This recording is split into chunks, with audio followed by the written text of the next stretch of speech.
Hello guys, welcome to my YouTube channel, and this will be part 10 on my 3000 GT VR4 build series. We are kind of closing in year number 3, end of it. 2.5 years actually so far.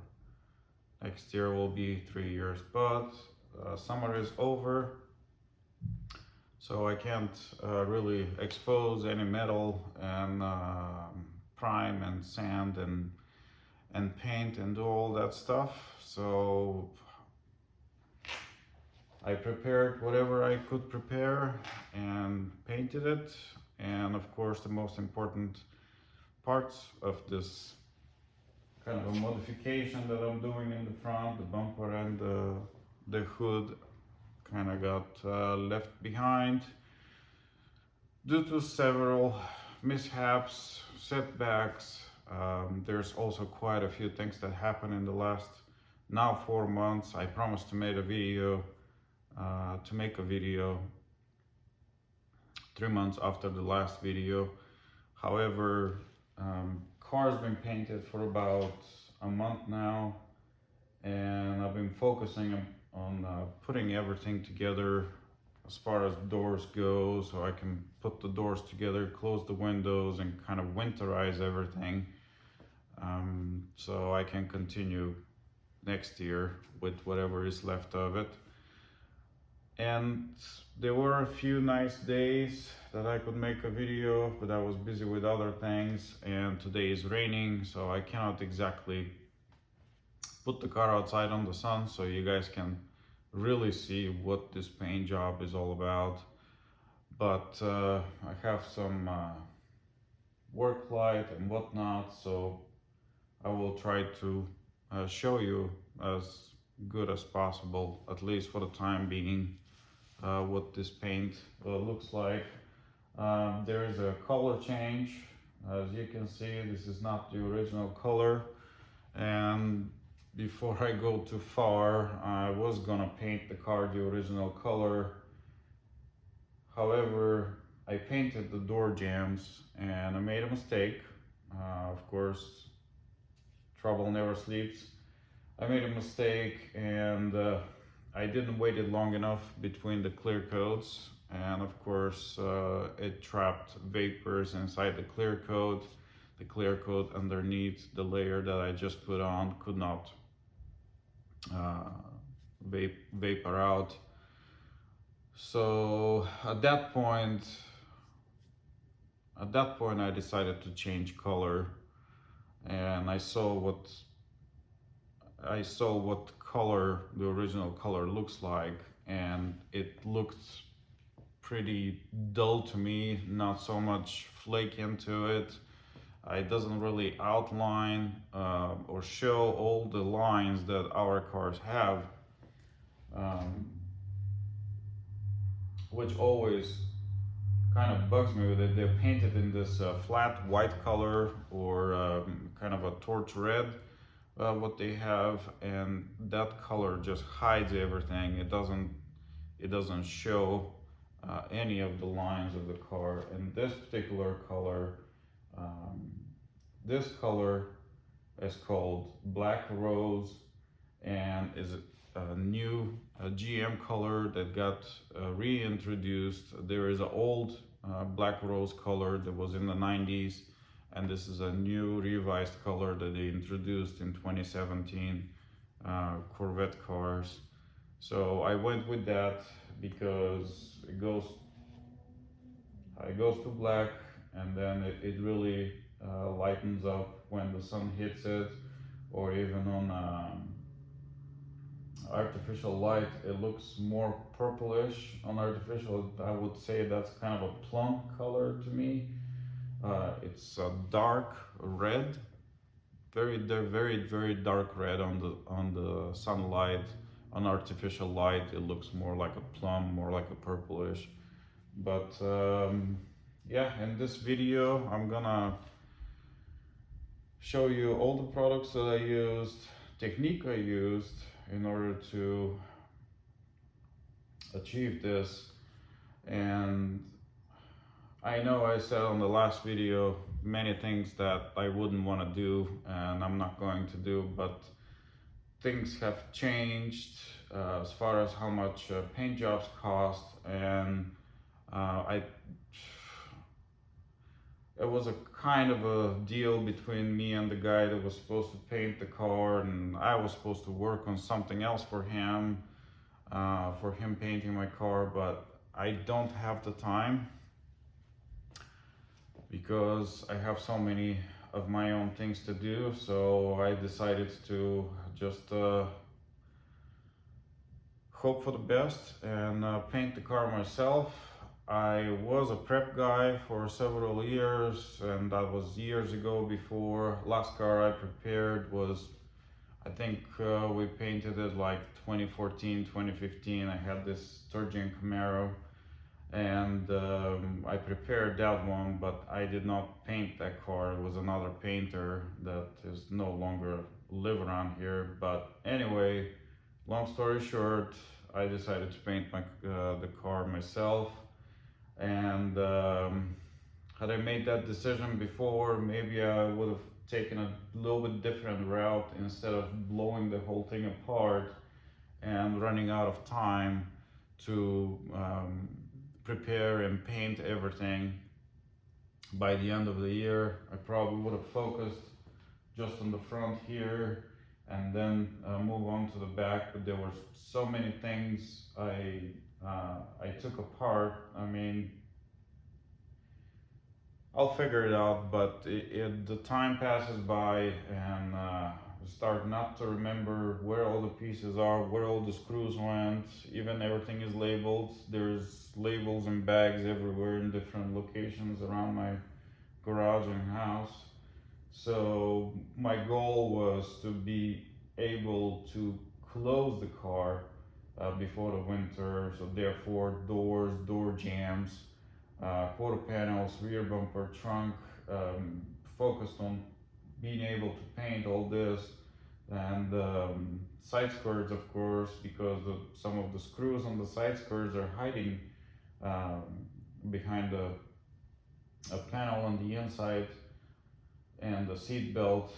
So I wanted to focus to be able to put the car back as complete as possible by the end of the year.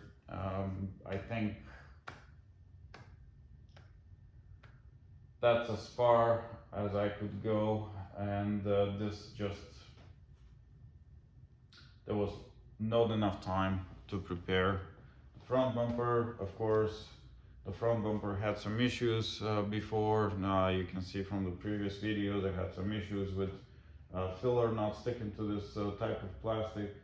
So anyhow, this is left for the next year. So today I'm gonna show you all the products that I used and all the guns that I used and technique I applied in order to have good results, and also all these details and everything that you guys see here got painted in about a month. Every Sunday I was painting different parts of the car. There's no way you can paint the whole car at the same day, especially when you're painting metallic. It's a tremendously long process. There are several coats of this metallic paint that has to be applied. There's a coat of sealer that has to be applied. There's at least 3 coats of clear coat that has to be applied, and between each coat you have to wait at least 15 to 20 minutes. So roughly I would start painting in the morning around maybe 9-10 o'clock. I will try to prepare myself for the next day, everything to set up everything. I will show you the compressor I use. Despite what everybody is telling you about the compressors, you don't really need a big compressor in order to paint the car, especially when you're painting detail by detail. Some people like to walk metallic paint back and forth. I'm not really big fan of this type of technique. So, like I said, I used to be prep guy. I worked with several painters, and they all had different ways of doing things.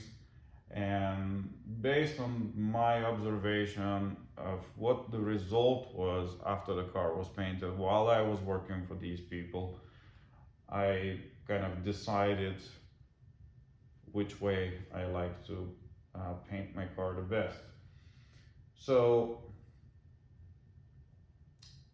let's just go around the products that I used, and we'll go around the car, and I will show you everything between the door jambs, and I'll show you what difficulties I came across in this process. And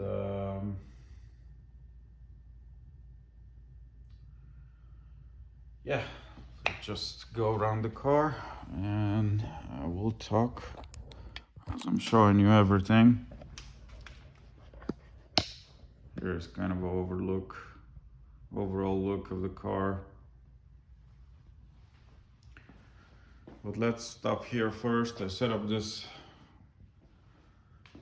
This is my paint stand. I put a piece of cardboard here and set up all the paints and different things I used. So first I want to show you what the clear coat looks like when it's done drying and how much it shrinks. So there's one mistake that everybody makes is almost immediately after they have the car painted, and they start cutting and buffing it, and this is usually what will happen in a paint shop. These guys are on the clock. They have no time to waste. Maybe they will wait a week and they will start cutting and buffing it. If not, some people actually ask them to do that the very next day, which is a big mistake. You should never do that to a fresh paint job. So if you guys can see how much the clear coat actually shrunk inside a cup after all the chemicals vaporized from it, and this is now hard.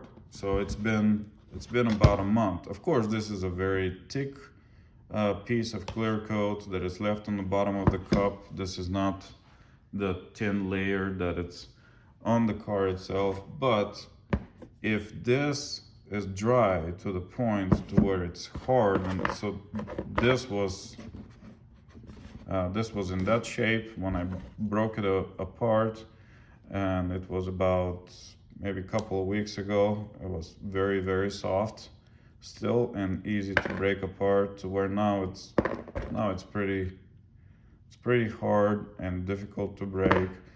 So technically I can start cutting and buffing this car now, but I'm not going to do that. I'm gonna wait until next year, and I will wait until I have some good sunny days so I can take the car outside and keep it on the sun so it will bake before I start sanding the paint. So this is about the clear coat. The other thing I wanted to show here is about the paint. So this paint is from Auto Paint HQ. These guys have absolutely the best price on the market for this type of stuff. Don't be alarmed if you're buying from internet or from eBay or from whatever you find. These guys have their own website. You can purchase directly from them. And just a moment. You can purchase directly from them this product, and they are very nice. They actually sell you the paint together with the reducer, and it's your choice what kind of reducer you're gonna get, medium, fast, or slow, depending on the temperature that you're painting. And they also are nice enough to include several cups and mixing sticks and paint strainers. It's kind of a thing of the past. It seems like nobody is doing that anymore, But anyway, this is good paint so far. The result is great. Let's see how long it's gonna last. This I cannot predict what's gonna happen in the future, but so far I'm very happy with their product. It's a urethane paint, which this type of sealer, the type of sealer that I use here, this is your Acme Finish 1 sealer. You can buy this in any Napa store. Bonds well with urethane paint, and also the sealer bonds well with whatever lacquer, whatever they were using in the 90s that I left behind to use as a base of my paint job. Here's another thing. Every painter you talk with, they will tell you that the old lacquer paint will wrinkle when they use the new product and whatnot, and it's incompatible, and you have to remove everything and start over. That is really false things to say. Unless you're using water-based paint, then it's perfectly fine to use this lacquer base paint, whatever was on the car, as a base for your urethane paint. Uh, urethane paint to put on top. So a little bit to say about these guys here. I ordered 2 gallons of this base coat, hoping that they will mix it at the same time and it will be mixed exactly the same. However, guys, whenever you're painting a car, don't trust anything. Double check stuff, make sure, because between the 1 gallon that I got and this 1 gallon that I got, as you can see, I marked this one top. So I started just painting off of this bucket, and before I wanted to start even spraying anything on this car, I wanted to open both gallons of paint and just put them in a bucket and mix it all together. And then I know that both gallons of paint are exactly the same color. So I didn't do that. I kind of trusted these guys because I ordered them at the same time. So I just went for it, and I went down to about here in this gallon of paint, and I'm like, wait a minute, let's open the other one and see how it looks. And sure enough, it was the same but not the same. So you can see here, this is the 1 gallon. You can see the flake might be the same and everything, but the toner that they use, this one goes toward blue and this one goes a little more toward red. So this is more purple and this is more toward the blue. So at that point it was too late to mix the 2 gallons of paint and make one same color paint. So I opened the other gallon and I used it as a base, just to cover the detail that I'm painting with it. And when I was shooting the control coats, I was using this this gallon of paint that I started using from the beginning. So let's move on. I will explain about the technique I used, so you will better understand here in a second what exactly I am talking about. So here is the black sealer I used. I did not use any primer or urethane sealer of a kind, something you should be painting on bare metal and stuff. I tested this product on my workbench, which is steel, and I just barely wiped it off. I wanted to see how it's gonna it actually bonds very well to bare metal. And of course I did not have full exposed metal components, to be really worried about that this stuff will not seal whatever it's exposed. So this is the only thing I used as far as base on my paint job. So this is product that it's between the original car paint job and the new paint job on top. So it seems to bond well with lacquer paint, whatever they used in the 90s, and it seems to bond well with this paint as well. I also use this reducer from the same brand to reduce this a little bit because it's rather thick, and especially for the final coat of sealer before a final preparation for paint.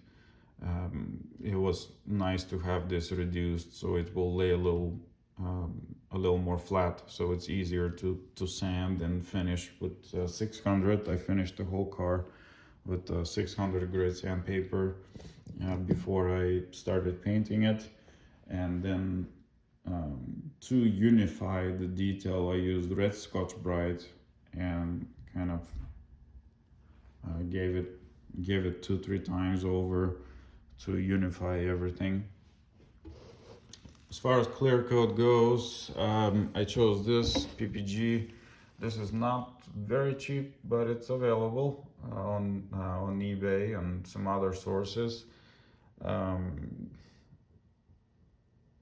Don't buy this at local store. They will ask you for double than what you can find it on internet. I mean, I'm sorry. I like to support local stores and everything, but we were looking at thousands here. I mean, thousands in between paint and clear and everything. So there is no difference between Auto Paint HQ and any other paint store in town here. It's a paint store that has an online store, and there's a paint store that has just a building, and they're selling, and literally they want it double for a gallon of paint what I paid for this. Same with the clear coat. They want it double, if not more. I decided to go with a little better clear coat. We'll see how this is gonna last. I'm happy with this clear coat. It sprays nice. The gun wasn't set up very well initially, but it's also my first time of actually painting, so that there was some playing around there to figure out what the gun does and how should I play with the adjustments in order to achieve good result. As you can see, this is a very good result, which of course it's not everywhere like that, but we will get there once we get to the car. So I wanted to tell you about a technique I used, what I meant when I said that I used this as a base coat and the other one as a top coat. So I used this little gun. This is a little gun from Evercraft, and these guns come in a set that you can buy from Napa. And this set comes with 3 guns and pressure regulator.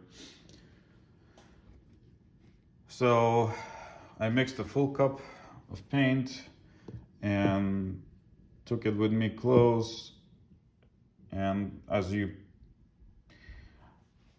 can imagine, painting a really big detail with this small cup, you will be running out of paint constantly. So I was constantly refilling this as I was going, but I was using this as a spray bottle, and just went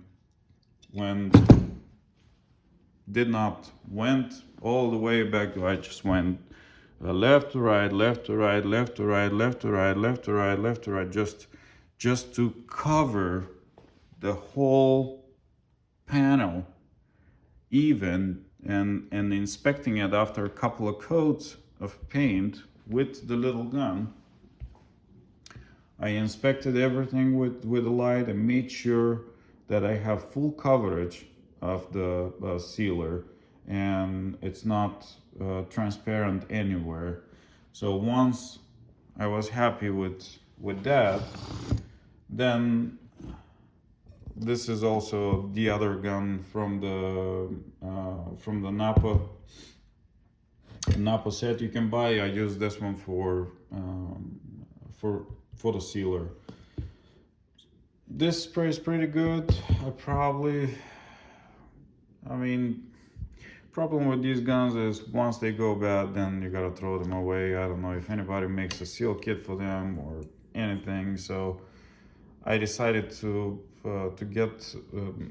use a little better gun for the paint job itself than just these that come in the set. So I use this one for sealer, and then I use this one to apply the base coat of the paint.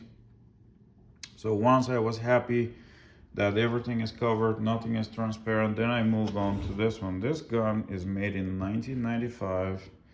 It's called SATA NR95.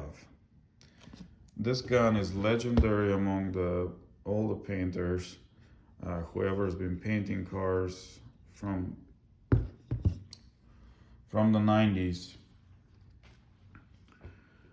Where this gun shines is this gun lays base coat like really nothing else out there, especially when you use it. Maybe, I don't know how it's gonna do for water base, but for urethane paint or anything lacquer, if you can still find it, this makes a pattern. I mean from here to here, it's a very wide pattern. It's very air hungry, but it makes a very nice white pattern, which allows you to really even out the paint and just unify everything, so you don't have any borders between the metallic. If metallic didn't lay down properly, this is absolutely perfect choice gun for applying control coat. I should probably nickname this one. This is it's like a push broom. But anyway, very, very happy. If you guys find one of these, buy it. Don't think twice. Also, something about SATA guns, they come with this plastic caps on top. Don't put your cap fully seated on the cup. If you are still using the aluminum cups like I am, don't put your cap, don't store it with the cap fully pressed into the cup, because the cap will lose ability to kind of compress and stay in place. So the other gun I used, as you can see, I made a little marks here after I was done setting them, and I was happy with the setting, how the gun sprays. I made a little mark, kind of like orientation marks. This one is a SATA Jet 5000, and this is a temperamental gun. I used this one for the clear coat. It sprays well, but it took me a bit to figure out how to set it up, so I'm happy.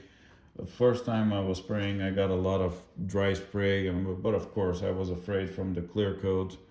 I didn't want to have runs and whatnot, but anyway, this is also an excellent gun.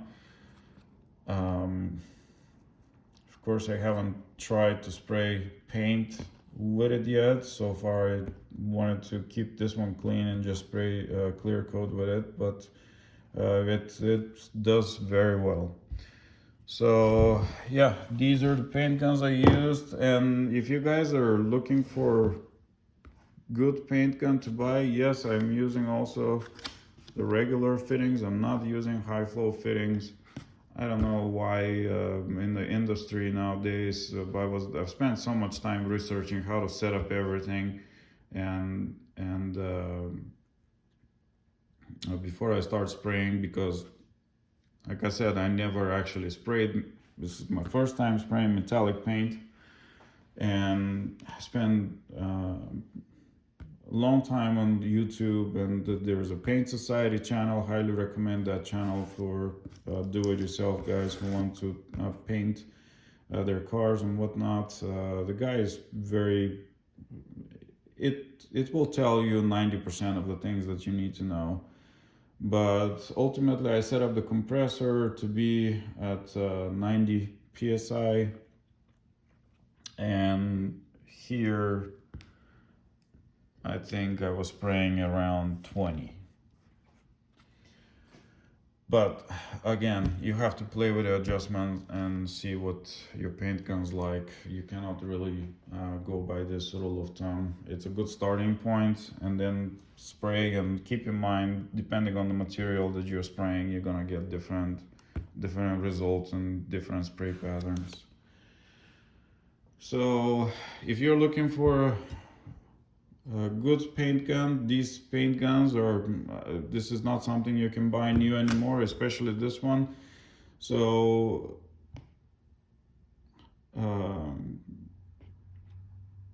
there is a paint gun rebuilder, a painter that lives in Kentucky. His name is Mike Sutton. I will leave info in the video description.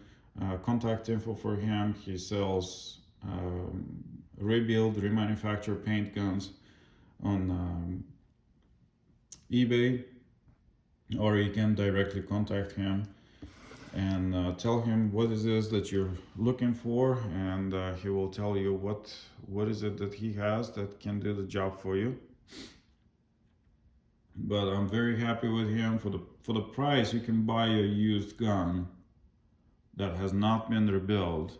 You can buy a used gun from him that it's been rebuilt and it's ready to go, and you know the moment you start painting that gun works. There is nothing worse than you spend all this time, like I spent all summer and then some before I was ready to paint, and it's the worst thing for you to have a masked up car ready to go and the paint gun is not working. I mean, one of the paint guns that comes in this set kind of failed, and I don't know if I caused the damage because the pressure at the shop is set at 150 psi, so I don't know if something happened to it, but it would spray and then it will not spray and then spray again. And also with these cheap guns, there are certain things that come apart from the pressure when you're using them. This little nut here unscrews and then doesn't allow you to fully pull the trigger all the way in, therefore not much paint is coming out. Also this comes undone. So if you're using these, do like a pre-flight check each time you're using them. Okay, so before I make this video too long, it looks like it's 30 minutes into it already. I wanted to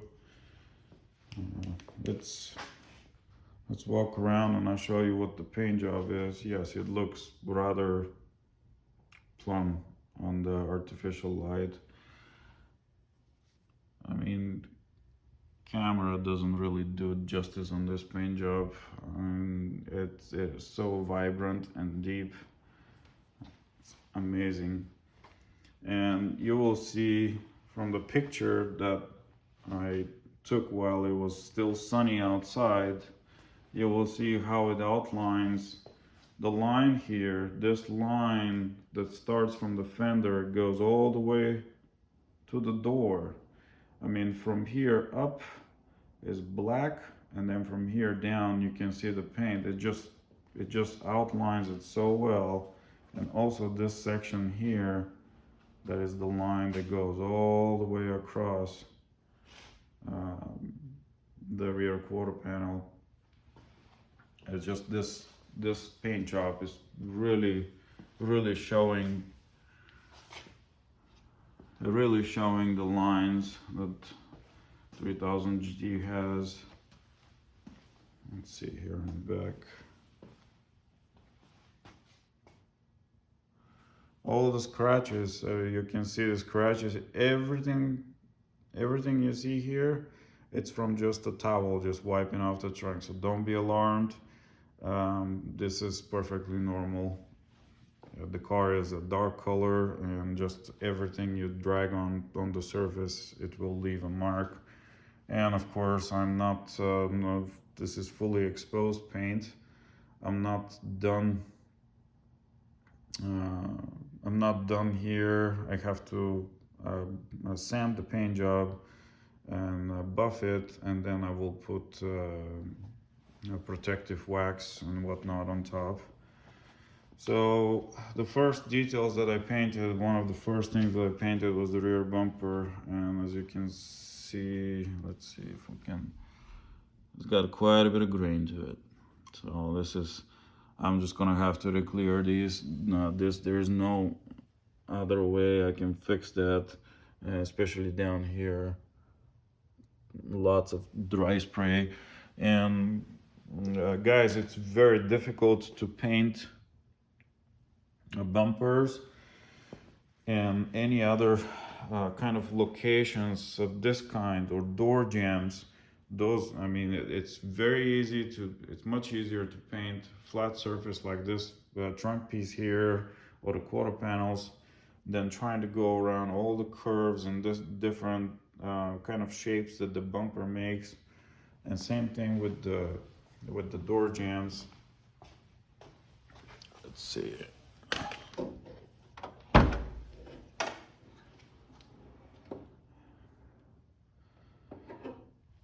Door jams.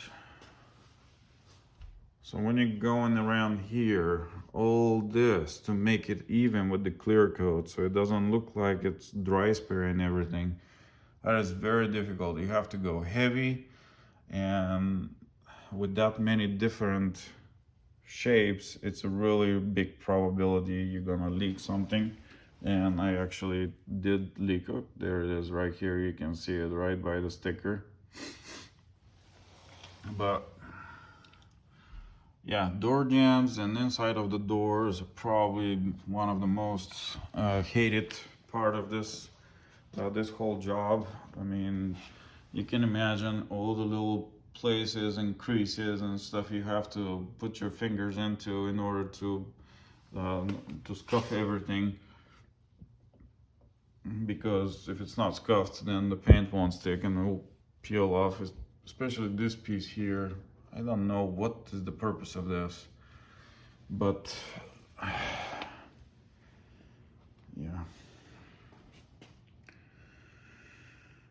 yeah, and I temporarily put the drip rails and the seals because I wanted to install the windows and everything that goes inside the door. I'm using the best hardware I have to put this door together. You can see here a little bit, the window regulator is kind of falling apart, but it's still working, and I don't have another one, so so far this is gonna be the window regulator. There is a little differences between the first gen and second gen door handle and wiring harness. I like to point out here, if you guys have a problem to where your car will trigger the alarm sometimes when the weather is cold, you have a problem with the switch on the tumbler. So this is the plug. It's a 2-wire plug that goes to the switch for the tumbler, and that is one of the differences between the first gen and the second gen cars. And I will show you now. I will be updating my switches to the second gen. I don't know if that's necessarily an update. If your first gen switches work, then don't go through the hassle. This is the first generation switch. The tumbler is a little different, and this is a magnet switch. So right now the switch the switch is open, so there's no connectivity here between the two wires. And the moment you turn the tumbler, and this piece is away from this piece, this is the piece where all the magic happens here. and then this makes contact, and it creates contact between the two wires. So these switches are technically forever. However, because there is no moving part, it's just magnet that goes in front and pulls away. There is nothing dragging, sliding, or anything. I think it's like a glass tube of a kind, but I think if it's still somewhat working like this one is, if you hold the key to a turned position for a moment longer, then immediately just turning the key back after you unlock the car, it will give it more time to make contact and not trigger the alarm. So I'm going to be using, of course, in order to use this as the second design switch from cars from '94, in order to use this switch, I have to change the tumbler. The tumbler is different. So because I had a parts car, a '94 parts car, so I have the switches, I have the tumblers, I have the key, and I have the tumbler for the trunk, and I also have the tumbler for the ignition key, which of course I want them to be matching. So I have one key that unlocks and starts the car, not carry two. Of course, you can carry two keys. It's not that big of a deal, but if you want to have just one key, then you have to change all the other locks. If you want to do just the locks on the doors and update to these switches, and this is 3 wires, but essentially works in the same way. It just makes contact each way. So there's a black, green, and red. So green and red will just be combined together. And here I'm going to take the other end of the wiring harness from the other door and splice it to my doors in order to have these switches working. And these switches are definitely not forever, but we'll see how long they're gonna last, because these fingers are sliding on a board and making contact.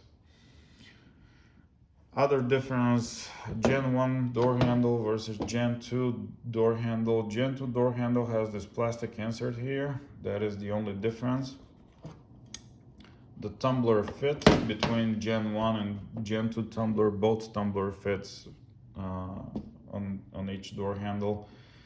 So if you want to just update your door handle and keep your old tumbler, you can do that.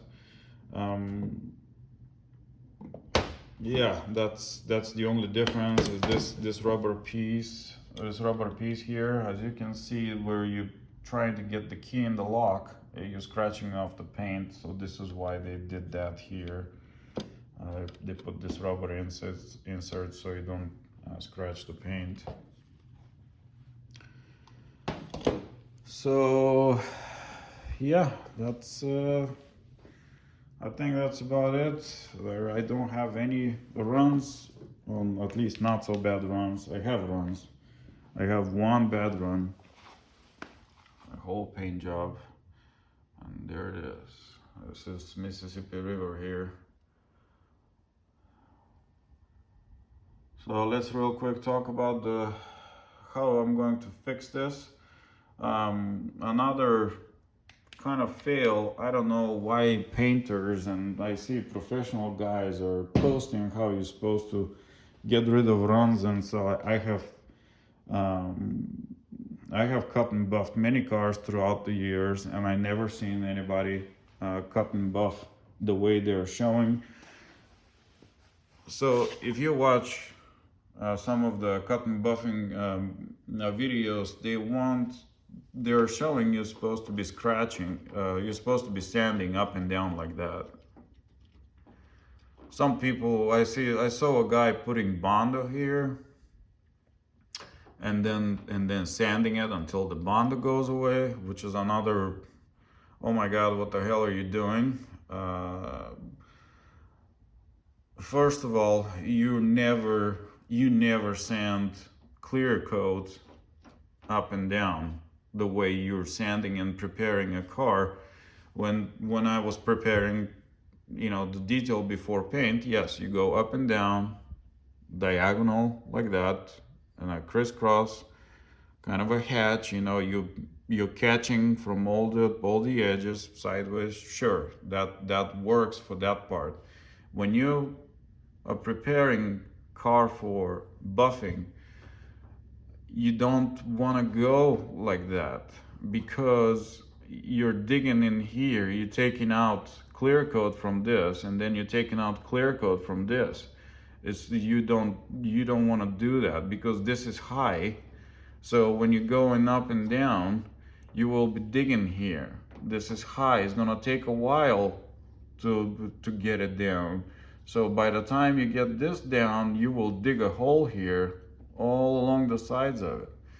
Proper way. I mean, remember this, guys, whoever is watching, anytime, even when you're doing a bond work, you have to sand out from the problem. If I have a dent here and I have filler applied into it, I'm gonna sand diagonal from the I know it's very inconvenient to move your hand in this manner instead of just standing on top and just dragging it down, but you have to sand from the problem away. Now, when I have this here, the only way you sand imperfection of this kind is in circle movement, and you try to stay on the problem and out, on the problem and out, on the problem and out, on the problem and out. Not from here digging.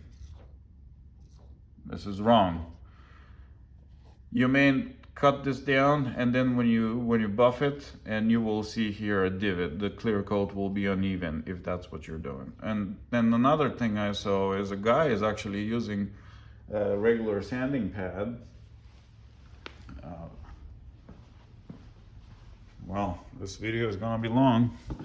Hope you guys are still here. Okay. So you never use this type of stuff, even the smaller ones, for preparing for buffing. You have to, these rubbers are made by 3M. There's two sizes. I don't know where the other one is right now, but you need, so you wrap around. I started with 2000 sandpaper. You wrap around with 2000 sandpaper and spray bottle, and just spray and slowly sand this big old leak away. So one problem, if you're sanding up and down, leave that you're digging in the clear coat, but also afterwards when you start buffing, the buffer moves in a circular motion. So it's much easier. The circular scratches like you guys saw on the trunk are much easier to hide and buff than a vertical scratch. You can almost never gonna be able to get rid of it. So don't make mistake of this kind, because it can cost you dearly. It can make you to repeat the work, which is never a good thing after so much time spent working to have to redo a paint job. And yeah, something about the gaps on the doors. Quite large gaps have to be left here, because somewhere in this location the door comes very close to the fender. But I think I got them down right pretty good. The gaps are good. The door is, all the doors, I checked many cars. Seems like some cars just stick out like that, like on mine. This cannot be really adjusted. The doors, the way, actually the door hinges are bolted on, and they're welded, kind of like a tack welded for the door, for that type of adjustment. So I didn't exactly want to play with that. That was good enough That is good enough for me. And here's all the gaps here lined up. There's the other side. Nothing on my gut here. I don't have any runs anywhere on terrible places. I have some runs here. What was it? I have one little one right here. So this is 3 coats of clear. Of course there is garbage, but all this will be cleared out.